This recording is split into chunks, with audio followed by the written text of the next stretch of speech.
You're not an unconfident person. I want to go slowly here because you've probably built a fair amount of who you are on that sentence. And it isn't a real category. It isn't a thing a person can be, which means it isn't a thing you're stuck being. I know how that lands. It sounds like word games, like I'm being clever while you're the one who has to walk into the room on Monday. So let me explain. In the next 10 minutes, I want to show you where that sentence came from, why it stays even though it's wrong, and what to do about it tonight. What you'll have at the end isn't a new personality. It's a room. One specific room, and one thing to do in it. Here's what it feels like from the inside. It doesn't feel like an opinion. It feels like a fact about you, the same way your height is a fact about you, and you built things on top of it. It explains the thing you didn't ask for, the message you didn't send, the version of the conversation you thought of afterward, walking home, saying it perfectly to no one. It's tidy. Everything fits underneath it, and it usually starts with one afternoon. For most people, there's a scene. You're 9 or 11 or 14. You said something and the room went a certain way. Someone laughed or nobody did. And you were young enough to do what all of us do at that age, which is take one thing that happened and turn it into a rule about yourself. That's not a flaw. It's what a young mind is built to do. Find the pattern fast. Don't get hurt twice. It's good work. It's just that the rule got written from one afternoon years ago, and nobody ever told you it could be rewritten. Now here's the crack in it. You have never once thought, I'm not a confident person while you were doing something you're good at. Not once. Sit with that for a second. The sentence never shows up when you're doing the thing your family or friends always call you to handle. It never shows up when you're explaining something you know well to someone who doesn't know it. It never shows up on a road you've driven 100 times. It disappears in exactly the places where the proof is. Real facts about you don't behave like that.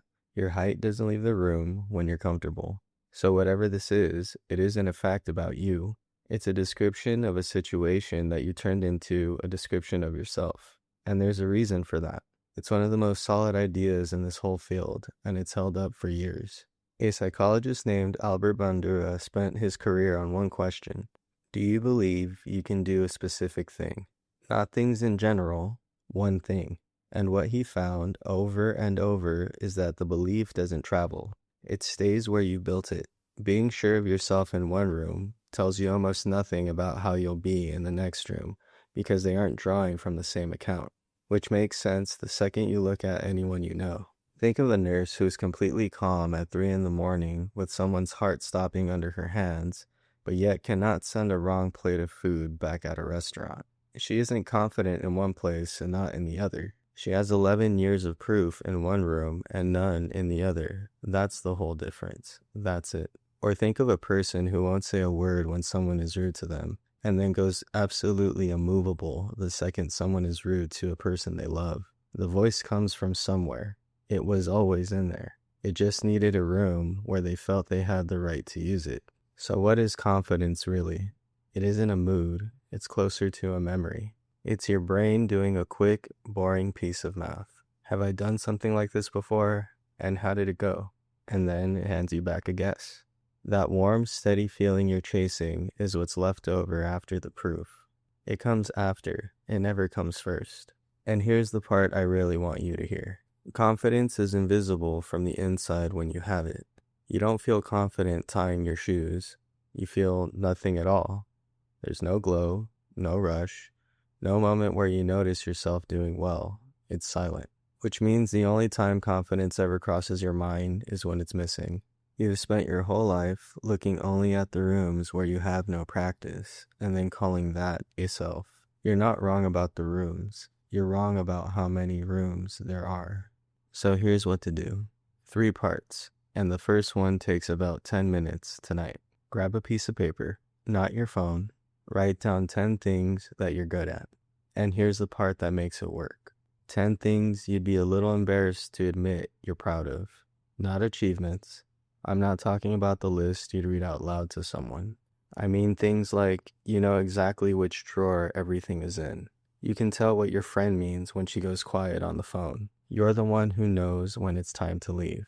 You make one specific thing really well. You don't mind parking in a space no one else wants. The more embarrassing you'd be trying to tell someone about it, the better. The embarrassment is the point.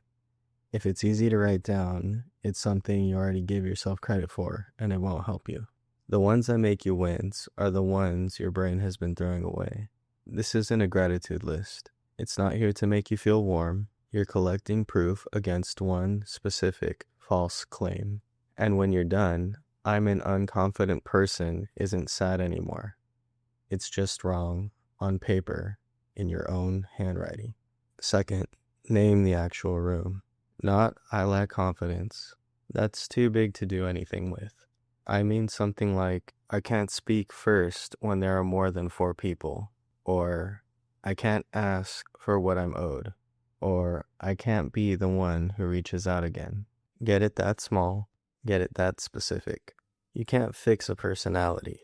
You can walk into a room. Third, find the smallest thing that counts as practice in that room and do it once this week. Not the goal, the practice. If the room is speaking up, the practice isn't saying something brilliant that changes everyone's mind.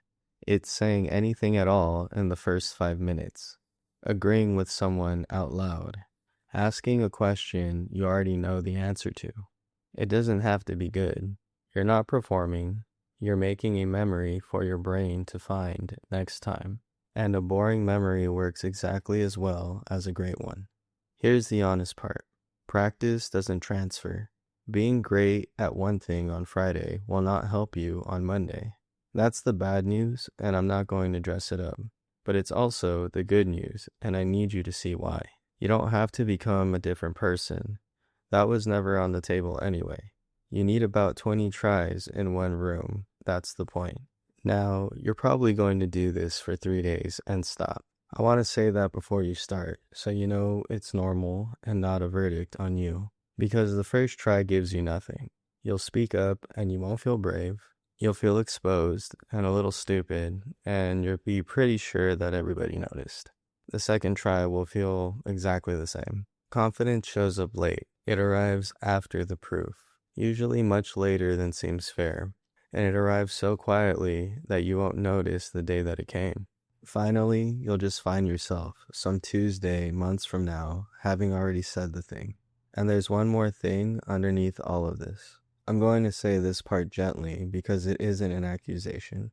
This one sentence has been protecting you. I'm not a confident person is an excuse written ahead of time, filed before anything happens, which means you never have to find out. It kept you from a specific kind of pain. It did that job well for a long time, and you were young when you hired it. It's just expensive now. That's all. Not shameful. Expensive. So you're not building confidence. There's nothing to build and no one to become. You're collecting proof in one room about a claim that was never true. And the file is already thicker than you think. If you like this video, please consider subscribing. And if you did the 10-item list tonight, I'd like to know which one of your 10 items ended up surprising you.